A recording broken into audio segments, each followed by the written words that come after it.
Uhaw ka mo. Sige, kuhaan ka mo ka tubig. Ari na bi inyong tubig, bi. Wala, sa ari man yung tubig mo.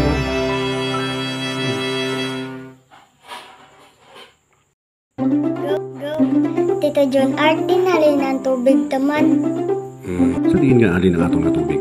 Tara, optin nyo ako para tanawon naton kung diin man na din ang aton nga ginainom nga tubig adlaw-adlaw. Hello. Welcome to my vlog once again mga kaisla ko. Sa subong katuan naton na ang amon ginakuhaan sang tubig adlaw-adlaw. Sa subong nagapanglakaton kami para magkadto sa dagwel kag magkuha sang amon nga ilimnan. Agang upod ko, isa ka akon nga kapitbahay. Kag ginupdan niya ako para itudlo sa akon kung diin gid man gahalin ang amon nga tubig.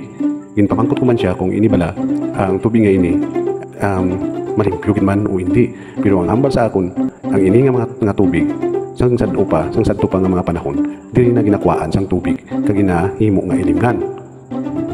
Basi kung mamangkot kamo kun nga daw talon na niyang ginaagyan namon, pero bali ang tubig nga ginakuhaan namon ara sa tunga-tunga sang bukid.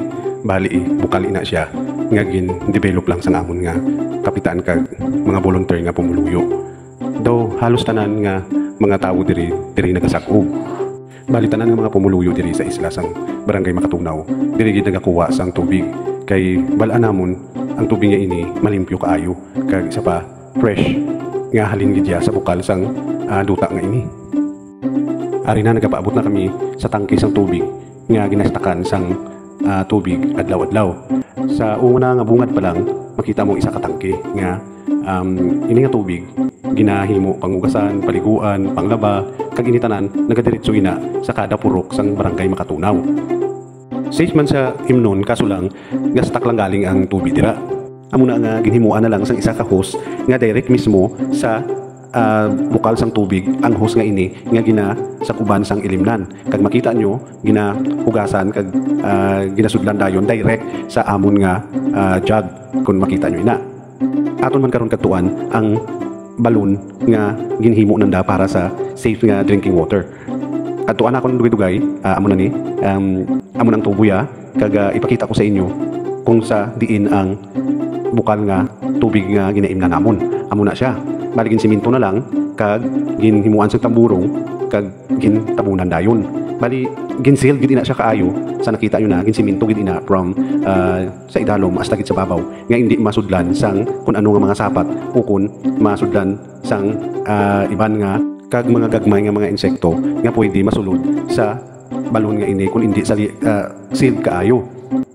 Bali may outlet lang ina sa idalom nga kung sa diin nagakadto ina dito sa malayo-layo gawa kag dito sudlan ang mga container o kung mga jug nga ilimnan sa mga pumuluyo.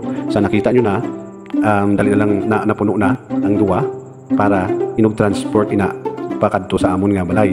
Kaso lang siyempre pag may unod na sa pagkakapoy bitbiton or pasanon ang duwa ka container sa kay sa pagkalayo-layo balaan sang ginasakuban.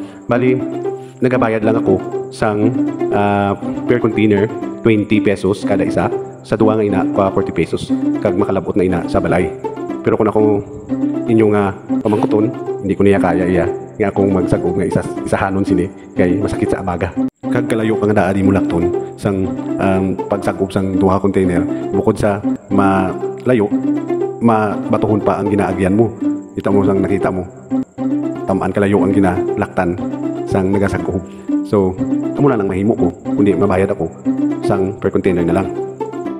That's it for today's video. Thanks for watching guys. Kita-kits sa susunod na vlog. Bye-bye.